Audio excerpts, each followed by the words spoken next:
ஆயிஷா ரலியல்லாஹு அன்ஹா தூதரிடத்தில் கேட்டார்கள், அல்லாஹ்வுடைய தூதரே, இந்த லைலத்துல் கத்ருடைய இரவை அடைந்தால் நாங்கள் என்ன செய்வது? முழு இரவும் நாங்கள் என்ன அமல் செய்வது?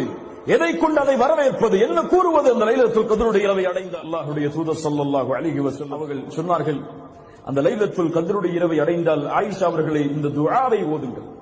ஒரு பக்கத்திற்குள்ள துஆ அல்ல, ரெண்டு பக்கத்தை உள்ளடக்கக்கூடிய துஆ அல்ல, ஒரே வரியில் 3 வாக்கியங்களை கொண்ட துஆ. அல்லாஹும்ம இன்னக அஃபூவுன் துஹிப்புல் அஃவ ஃபஅஃபு அன்னி. யா ரப், என் இறைவனே, நீ மன்னிக்க கூடியவன், பாவங்களை நீக்க கூடியவன், பாவங்களை அழிக்க கூடியவன். இந்த இரவில் அதை நீ விரும்புகிறாய். யா அல்லாஹ், எங்களை மன்னிக்க வேண்டும் என்பதை நீ விரும்புகிறாய். ஃபஅஃபு அன்னி, எங்களை மன்னித்து விடு, எங்களுடைய பாவங்களை அழித்து விடு.